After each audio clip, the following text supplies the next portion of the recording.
The windshield wipers fought a losing battle against the Appalachian downpour as Dr. Maya Bennett white-knuckled her steering wheel through the winding mountain pass. Suddenly, a sound that didn't belong to the storm's symphony.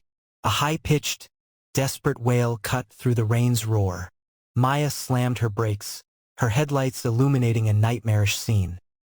A bobcat kitten, no bigger than a softball, being mercilessly pecked by a murder of crows in the flooded ditch.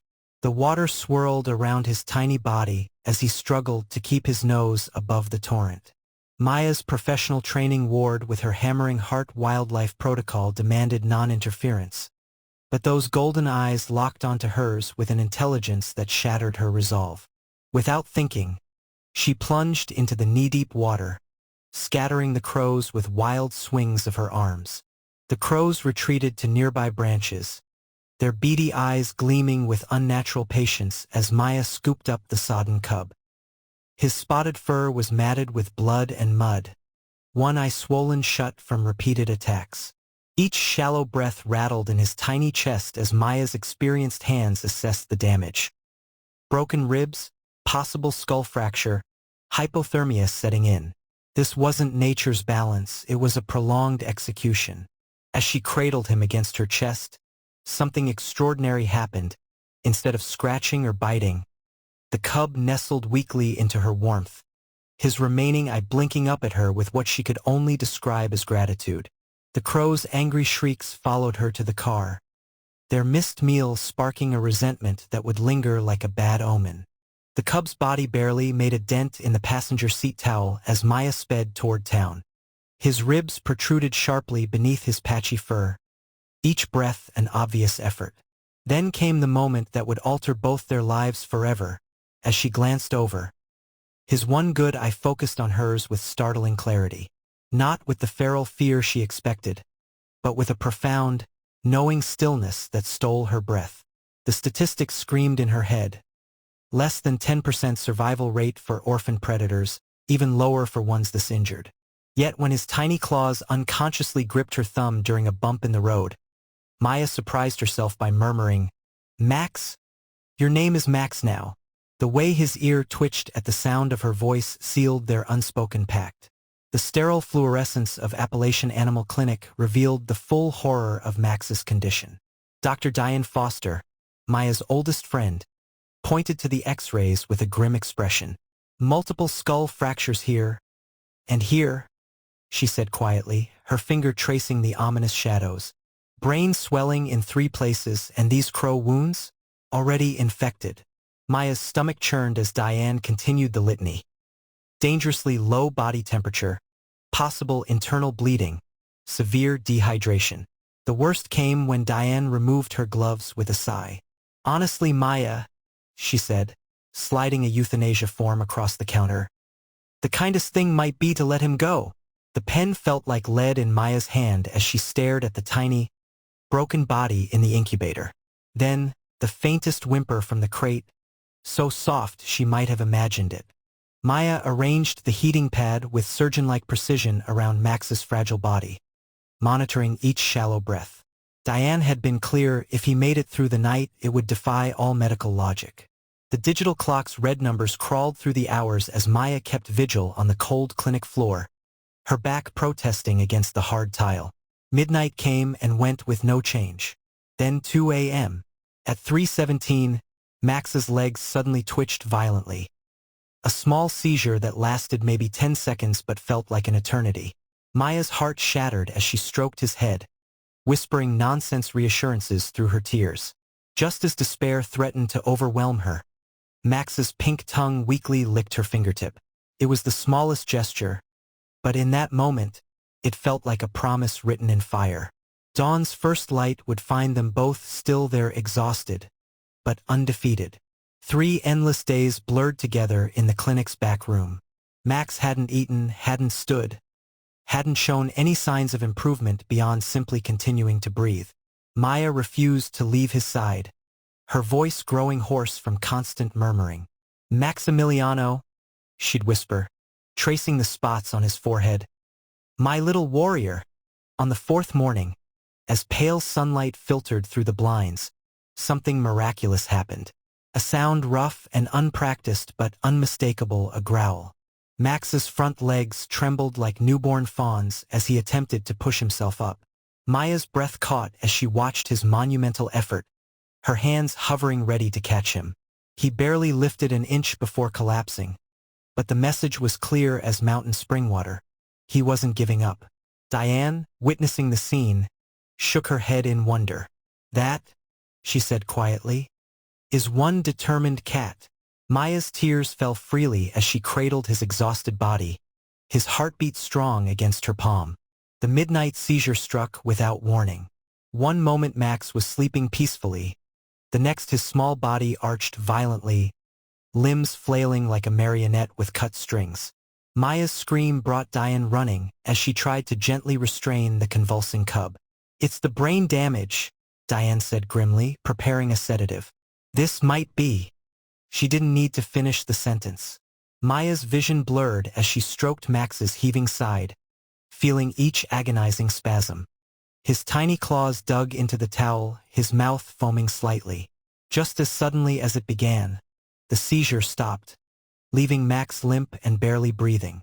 Maya gathered him close, whispering desperate pleas into his fur, her tears dampening his matted coat. Then a miracle.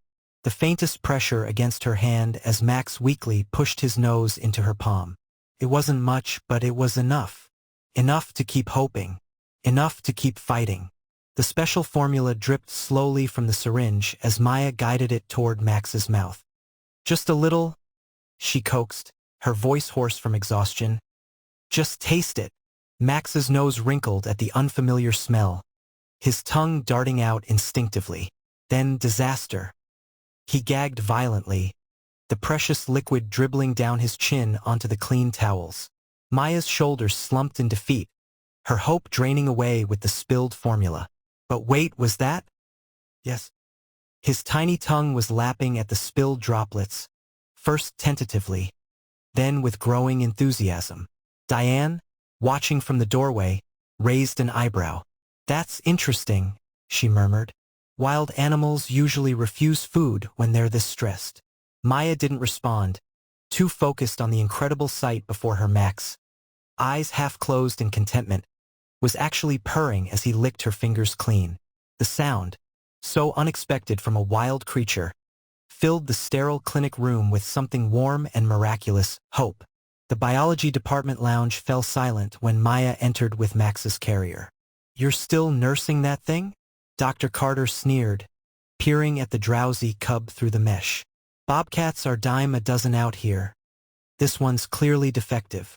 Maya's grip tightened on the carrier handle as other professors chuckled into their coffee. Then Max, as if understanding the disdain, did something extraordinary.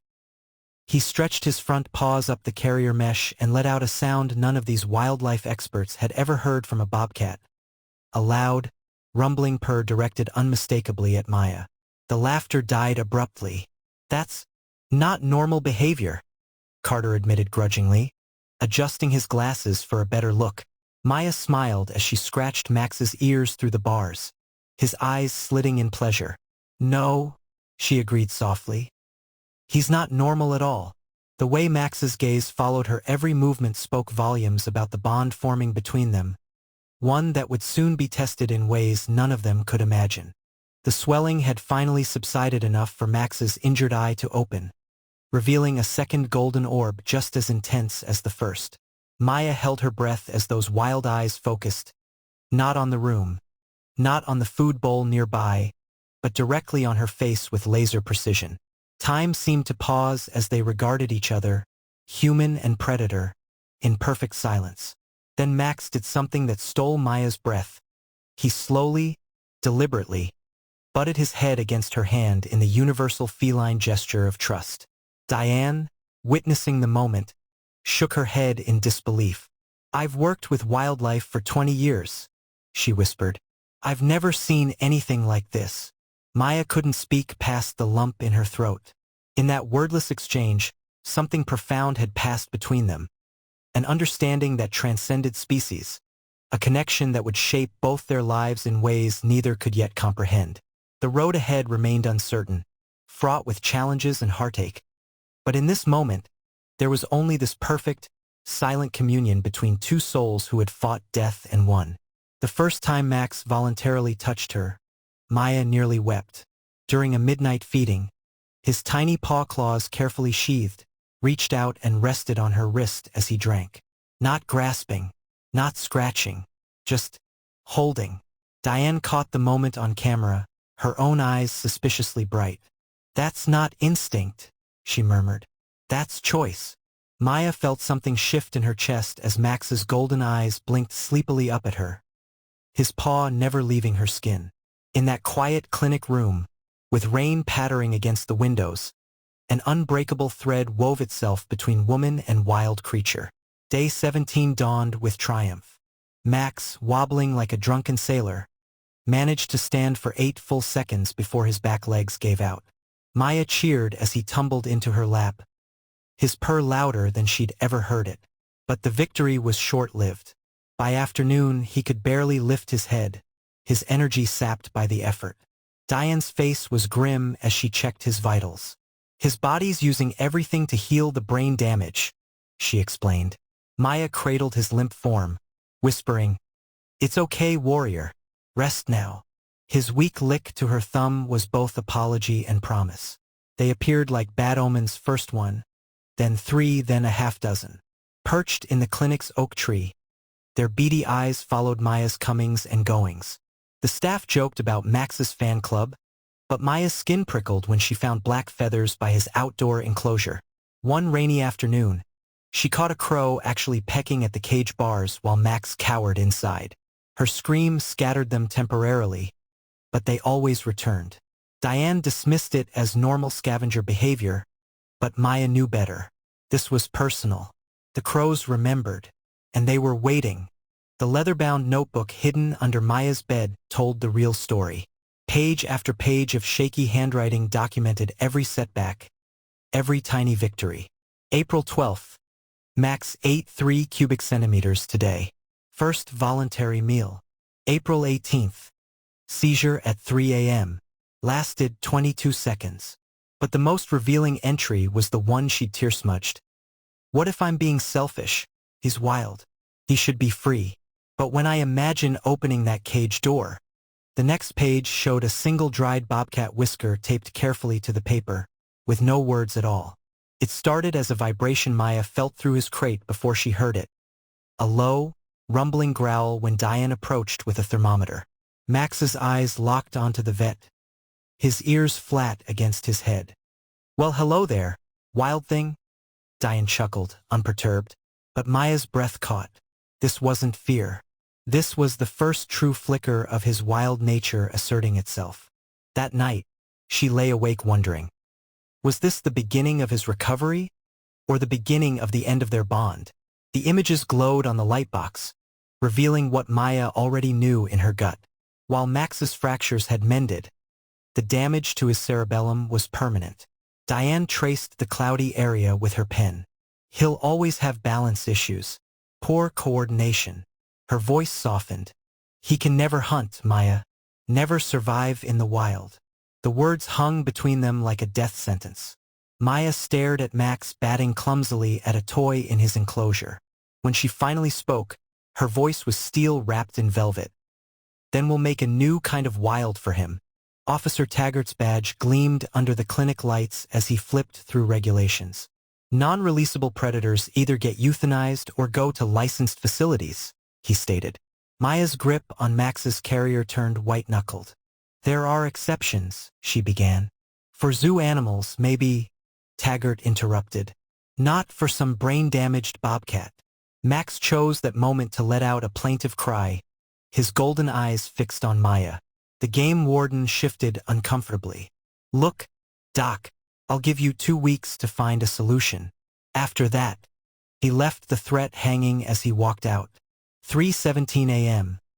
The phone rang 6 times before a sleep-roughened voice answered. Hawthorne speaking. Maya's words tumbled out in a rush. "I have a bobcat cub. Permanent neurological damage. The state wants him euthanized." Silence. Then, "How attached is he to you?" Maya glanced at Max curled against her chest. His head tilted at that characteristic angle. "Enough that he purrs when I sing," she whispered. Another pause. Then Dot's decisive reply. "Bring him to Carolina Wildlife Conservancy. We'll make room." The call lasted 83 seconds. It saved Max's life. The carrier shook with Max's panicked breathing as Maya merged onto the highway. Every bump made him yowl in distress. By mile 50, he'd vomited twice. At mile 90, she pulled over to find his gums pale, his breathing shallow. "Not now," she begged, rubbing honey on his gums for energy. An hour later, weaving through mountain roads, she nearly missed the sign. Carolina Wildlife Conservancy. Next right. Max lifted his head weakly, as if sensing their destination.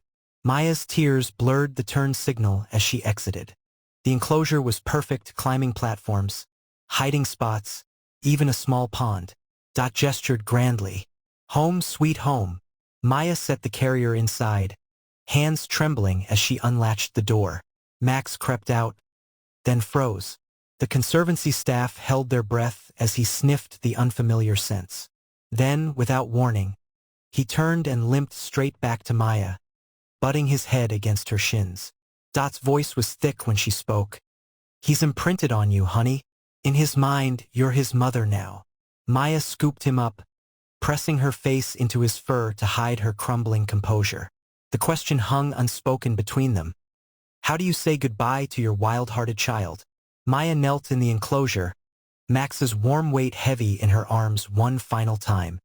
His familiar musky scent filled her nose as she pressed her lips to the white blaze between his eyes, a spot she'd kissed 1,000 times during his recovery. "Be brave, little warrior," she whispered, feeling his purr vibrate through her chest. Dot discreetly looked away as Maya's tears darkened Max's fur. When she finally stood to leave, Max didn't cry.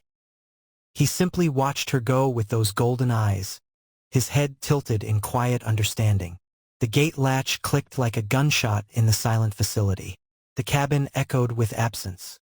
Max's empty enclosure on the porch still held the impression of his body in the blankets. Maya found herself reaching for the feeding syringe at dawn out of habit, her hands shaking when she remembered. That first night, she startled awake at 3 a.m. Max's seizure time, only to face the crushing silence. The worst was the food bowl she'd forgotten to put away, its rim still marked by his tiny tooth scratches. She slept with it clutched to her chest, the metal cold against her aching heart. The scratching at her screen door sounded like wind at first. Then came the noise, not a meow, but that distinctive chirping Max used to greet her. Maya dropped her coffee mug, shattering it across the kitchen tiles. There, on her porch, sat a full-grown bobcat with unmistakable golden eyes, and that familiar head tilt. "Max?" she breathed, hand flying to her mouth. He blinked slowly, their old signal, then vanished into the twilight as suddenly as he'd appeared. Dot would later confirm. Max had escaped his enclosure 3 days prior. The conservancy staff had been searching ever since. Maya spent the next week with her porch light burning all night, a bowl of Max's favorite kibble by the door. On the 7th evening, movement in her peripheral vision. There he was, watching from the tree line. Not the clumsy cub she'd nursed, but a muscular adult with a hunter's grace. Yet when she sang their special lullaby, his ears pricked forward just like before. He never came closer than 20 feet, but he returned every night at dusk. Dot called it the longest goodbye in wildlife rehab history. Maya called it grace. The visits grew shorter as autumn deepened. Max would appear, allow Maya to admire his healthy coat and straight stance, had he outgrown the head tilt, then melt back into the woods.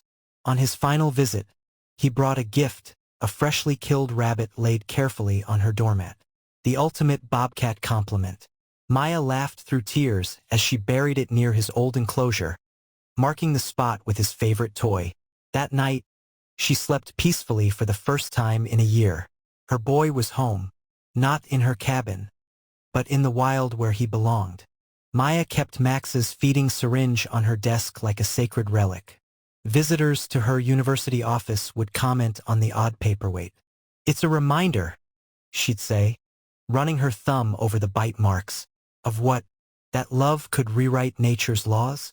That broken things could heal stronger at the breaks? Or simply that sometimes, miraculous times, the universe allowed a woman and a wild creature to share a chapter of each other's stories? She never explained. Some truths were too precious for words. The Conservancy's new education program featured a very special ambassador. Not Max, but his story. School children gasped when Maya showed them the X-rays of his fractured skull. Grown men blinked rapidly at the video of their final goodbye. But the real magic happened when she revealed Max's last known photo. A trail cam image of a healthy bobcat with distinctive ear notches, standing proudly over a deer kill. He learned to hunt? A little girl once asked in wonder. Maya's smile held generations of wisdom. He learned to be exactly who he was meant to be. Maya's TED Talk went viral for all the wrong reasons. Not because of her scientific credentials, but for the moment she broke protocol. Holding up Max's old collar, her voice cracked. We think we're saving wildlife, but really, they're saving us. The comment section flooded with stories. A veteran and his service dog. A widow and the stray cat that refused to leave her porch. Max's legacy wasn't about bobcats at all. It was about the healing power of unexpected connection. And the courage to love something you know you'll lose. At 62, Maya still volunteered at the Conservancy every Sunday. She'd watch new rehab patients with knowing eyes, recognizing the exact moment each animal stopped seeing humans as saviors and started seeing them as obstacles. That's when the real work begins, she'd tell interns. One particularly difficult case, a lynx with 2 amputated paws, had staff ready to give up, until Maya brought out Max's old blanket. The lynx sniffed it, then began kneading the fabric just like Max used to. The room collectively held its breath. Some bonds transcended species. Some lessons only time could teach. The letter arrived on the anniversary of Max's release. A woman's elegant handwriting. You don't know me, but your bobcat story saved my life. Maya read on through tears. The writer had been ready to end her battle with cancer until hearing about Max's against-all-odds recovery. Enclosed was a photo. The woman, bald from chemo, smiling beside a bobcat mural at her local zoo. Maya placed it beside Max's trail cam photo on her mantle. 2 survivors. 2 testaments to stubborn hope. That night, she dreamed of golden eyes watching over her from the trees. Not saying goodbye, but whispering across time and space.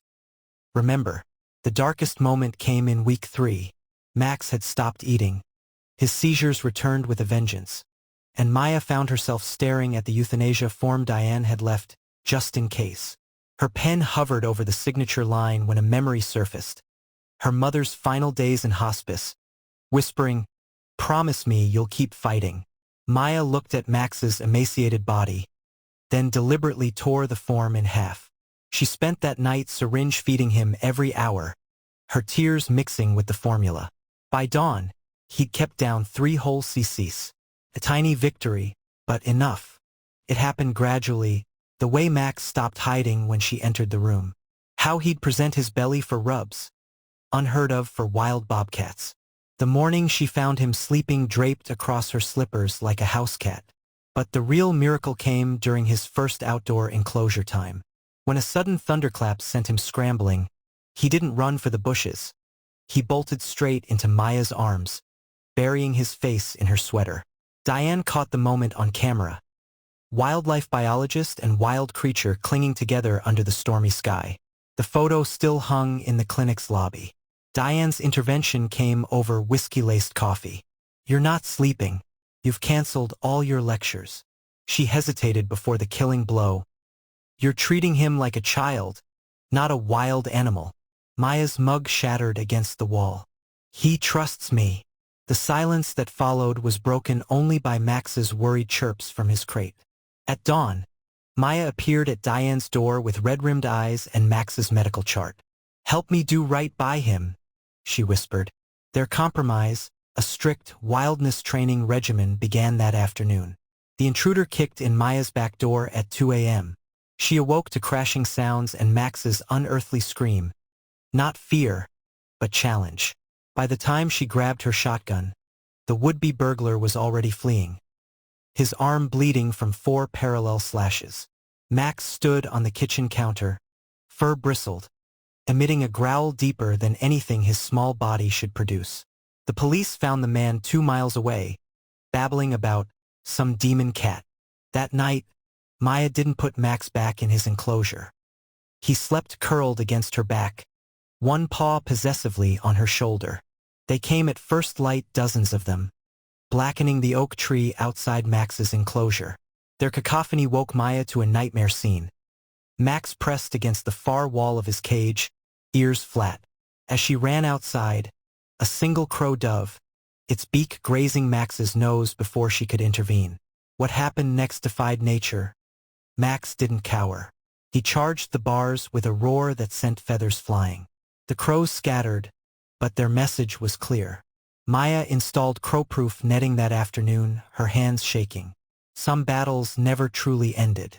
Maya's journal entry from release day read, "Today I learned love isn't possession. It's opening your hands and praying the universe treats gently what you cherished fiercely." She'd expected emptiness after Max left. Instead, she found her cabin filled with unexpected gifts. The way sunlight now caught dust motes where his cage had been. The birdsong returning to her yard, no more crow sentries. The rediscovered freedom of sleeping through the night. Yet sometimes, reaching for her coffee in the morning, she'd still catch herself checking for tiny paw prints in the creamer. The Appalachian Wildlife Journal published Maya's study on cross-species bonding, but the academic language couldn't mask the truth. This was no dry research paper.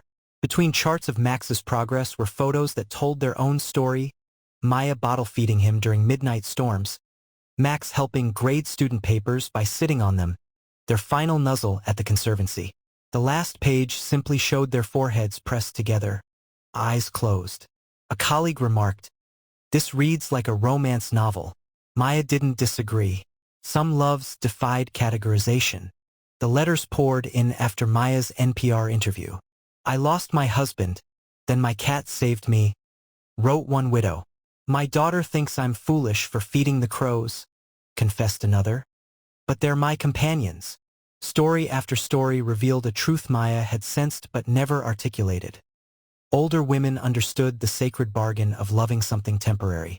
They'd learned to cherish moments without clinging to them, to find joy in fleeting connections. Max's story became shorthand for this hard-won wisdom at senior centers and book clubs across the country. Maya began leading grief workshops using Max's story. "Wild animals don't mourn like we do," she'd explain.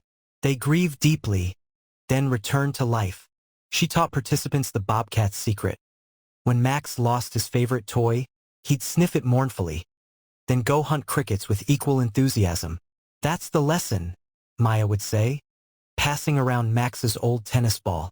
"Not to stop loving, but to let sorrow and joy coexist." The ball still carried faint tooth marks from his last play session. In the end, what stayed with Maya wasn't the dramatic rescues or medical miracles. It was the ordinary moments, Max's weight on her feet as she read by the fire, his insistence on helping with laundry by sitting in the basket, the way he'd gently nip her elbow when she worked too late. Wild love asked for nothing but honesty. Couldn't be bought or cajoled. It either chose you, or it didn't. Years later, hiking near the conservancy, Maya would still sometimes catch a glimpse of gold in the underbrush. Whether it was Max or just hope, she never investigated. Some mysteries were better left wild. Maya stood at the same ditch where she'd found Max 5 years earlier, the rain falling just as hard on this anniversary. The culvert where he'd nearly drowned now held only muddy water and fallen leaves. Running her fingers along the rusty grate, she realized this spot had become sacred ground, the place where 2 lost souls had collided and changed each other forever. A single black feather swirled in the eddy below, but the crows were conspicuously absent today. Perhaps even nature acknowledged this was hallowed space now. The notebook filled with Maya's crow research surprised even her. Page after page documented their eerie intelligence, how they remembered human faces, held grudges, even gifted shiny objects to those they favored. Her theory emerged gradually, That murder of crows hadn't been attacking Max randomly. They'd been trying to drive him away from their nests near the culvert. The realization didn't absolve them, but it explained their persistence.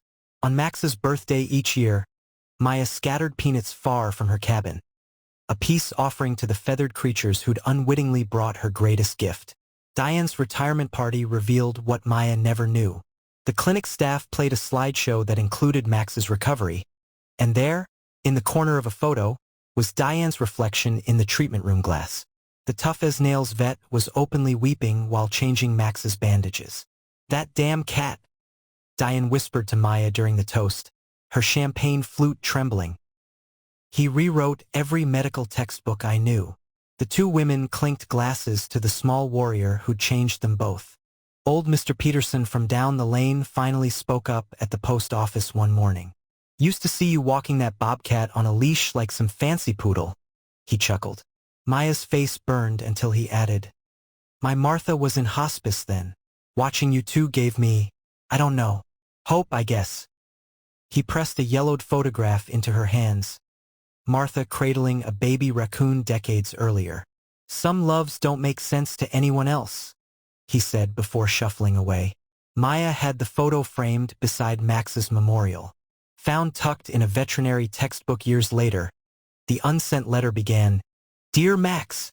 Maya's handwriting shook across 3 pages of confessions, her doubts, her fears of failing him, her secret wish to keep him forever. The final line undid her. "If love alone could have fixed you, you'd have been whole the moment we met." The envelope was addressed simply to "The trees where you run free." She burned it in her fire pit that night, watching the embers rise toward the stars he now navigated by. The trail cam captured it perfectly. Max at full maturity, his muscular body stretched along a fallen log, head tilted just so. What undid Maya wasn't his healthy glow, but the way his eyes stared directly into the camera lens as if he knew she'd see this, knew she'd need this proof he'd thrived. She had it enlarged and hung opposite her desk, where the morning light caught his eyes just right. Visitors often did double takes, swearing the photo's gaze followed them around the room. Maya turned down the prestigious university position. "The Conservancy needs me," she told her baffled colleagues. What she didn't say, that every orphaned creature she now tended carried echoes of a bobcat with golden eyes. She honored Max in 1,000 unseen ways, leaving the porch light on during storms, keeping honey in her pocket for emergency energy boosts, always speaking gently before touching any frightened animal. The new interns called it the Bennett method. Only Diane knew it was really the Max method, lessons written in syringe marks and pre-dawn vigils. The Max Memorial Education Center opened on a crisp autumn day. Schoolchildren clustered around the interactive exhibit showing his x-rays beside a healthy bobcat's for comparison. But the real draw was the hologram station. Press a button, and life-sized Max appeared, head tilting just so as he demonstrated wildcat behaviors. Maya always lingered near the Purr button, smiling as visitors gasped, feeling the vibration through the display panel. "That's exactly how it felt," she'd tell them, her hand resting where his ghost still warmed her chest. At 68, Maya still walked the Conservancy trails each dawn, checking for new arrivals. This morning brought a litter of orphaned fox kits. As she lifted the smallest one, its tiny paws kneaded her wrist in that achingly familiar rhythm. The intern asked how she knew just what to do. Maya cradled the kit close, feeling another wild heartbeat against her own. "I had a good teacher," she murmured. Somewhere in the trees above, a crow cawed, not a threat this time, but perhaps, finally, a benediction. The last chapter of Maya's memoir contained just 3 sentences. "Wild love leaves marks no time erases. It's in my scars, my routines, the way I still check for paw prints in fresh snow. If your heart has known such a love, whether furred, feathered, or human, you're already one of the lucky ones." The empty space below invited readers to add their own story. Copies now sit in libraries across the country, margins filled with inked tributes to beloved creatures who'd come, stayed a while, and changed everything. Max would have chewed the corners happily.